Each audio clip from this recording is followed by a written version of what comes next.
My first note on the Dallas Stars is I think that they are a very logical candidate for the President's Trophy. I think that that is a team that, through all the changes that all these teams make, and yes, they lost Joe Pavelski and they lost Chris Tanev, but they brought in Matt Dumba, which I think is a fine kind of trade-off for where they are financially and all that shit. I think that the Stars are going to be able to ride this out very, very easily with improved play from their young players. Their veterans, I think, are like, we don't need to get too far ahead of ourselves. We just need to make sure we get to the postseason. But they're going to have young players like Wyatt Johnston taking another step forward, like Logan Stankoven, who is a very, very easy pick or logical pick, whatever you want to put it, for the Calder. Not that he's the favorite, but I say like easy, like you could wrap your head around him winning the Calder very easily. Whether Michkov, I would still have ahead of him, or I'd have him ahead of Celebrini, but whatever. We're not having a Calder conversation right now. But they're still so good and so quote unquote adult, less adult with Joe Pavelski gone. But I think this is, I would say, of the contenders, the least likely team to like fall apart or surprise us with any sort of big step backwards. The only area I would point to for like an X factor is where things could go wrong is the right side of their defense. The right side of their defense is like really not great. You got Matt Dumba, Ilya Lyubushkin, and Nils Lundqvist on paper right now as the right side of their defense, which not great. But that being said, the left side of their defense is fucking awesome. You've got Mira Heiskanen, Thomas Harley, and Esa Lindell. So like maybe the left side carries the right side. The big thing here is their forward group is so fucking deep and stacked, and I think it might be the deepest forward group in the entire NHL. And I didn't mention Maverick Bourque, by the way. Yeah, who is like, in case you've needed another fun guy to watch, Maverick Bourque is going to be quite fun.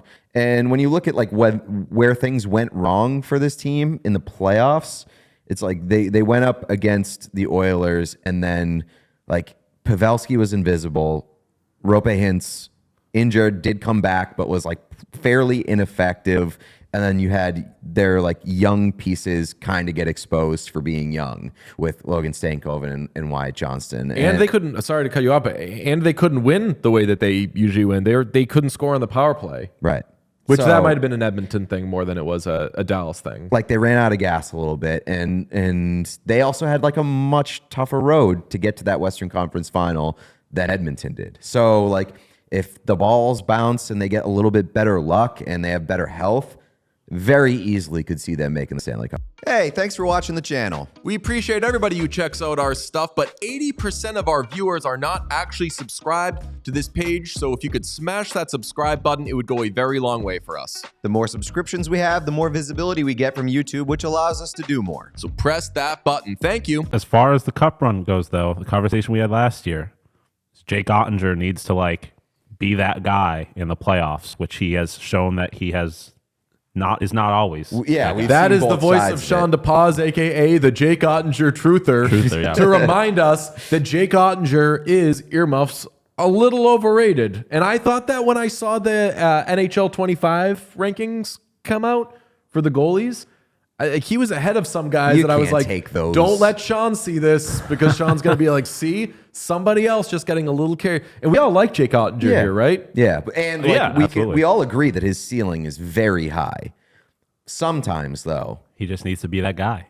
Yeah. At like always in the postseason. We have seen a dip, whether it's like him being overworked, him being a little injured or whatever. Like there has been a dip, and yeah, I think that that's a fair thing to say, is that like he's not always and consistently the guy. Casey DeSmith, though, is an awesome like backup / 1B situation He's for this not team, 1B. though. And like, you know, like if they need to lighten the workload, I'd happily do that with Casey DeSmith. You mentioned the defense.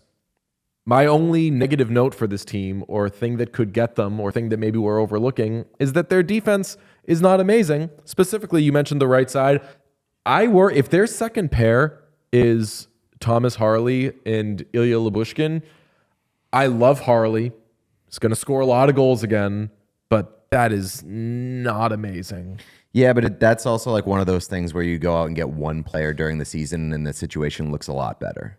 They have $600,000 in cap space. They're going to need to be creative. I think that there are a lot of teams, and we'll talk about their Western Conference foe in the Pacific. Like, there's going to be a lot of teams who are like, if we can just go and get that good right defenseman, we're in business. So many teams are going to be, and teams that are going to be like contending with each other in the West are going to be fighting over that piece.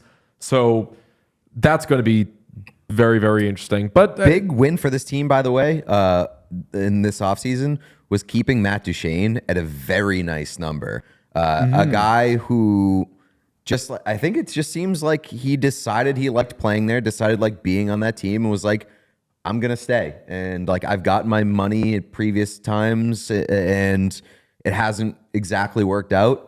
So I'm going to stick with what's working for me and where I like being. And it definitely seems like Matt Duchene really likes being in Dallas and was willing to stay for maybe less than market value because he had a really good year last year. Yeah. It shows that he still has it. Yeah. I mean, looking at daily face-offs projected lines for this team, I just need to quickly gush over their projected third line of Maverick Bourque between Jamie Benn and Logan Stankoven. That would absolutely rock. Yeah. Old man Jamie Benn with the young guys who are basically going to be doing like this tandem Calder push. Amazing. Yeah, and in like a non-problematic way, Jamie Benn is like the youngster whisperer on this team. They always stick the young guys with Jamie Benn, and it always fucking works. And maybe that's why he's captain. I've never been like the biggest Jamie Benn guy, but for whatever reason, he is really good at working with the young players and putting together like awesome lines. Mentioned the Calder Trophy a couple of times in relation to Logan Stankoven and Maverick Bourque. Have not yet mentioned really at length Miro Heiskanen. Norris season loading. We've been waiting. I think Quite possible. if I had to guess, Miro Heiskanen would be my pick for Norris because I do think this team is just going to have such a good regular season that Norris is voted on by the writers, the dummies. So they're going to see. We also started to hear some of that chatter in the playoffs last year. It was like, you know, if Miro Heiskanen does if a they good job, beat the Oilers, then if wins. he shuts down Connor McDavid, he's like basically a shoo-in to win Norris next year if he has an average year because people We were will hearing just that start because looking that was at him us. differently. That was our that thing. became Gustav Forsling. Huh? Then that became Gustav Forsling. Exactly. Yeah, true. That's Yeah. what I was going to say as far as Heiskanen winning the Norris is. I feel like he has to overcome that narrative obstacle. If Gustav Forsling is as good as Miro Heiskanen, But but there's not the same offensive upside with Forsling Yeah, as that's there fair. is with Heiskanen. You need to have the numbers on the page too, in addition to like we talked about this in the Metropolitan Division preview.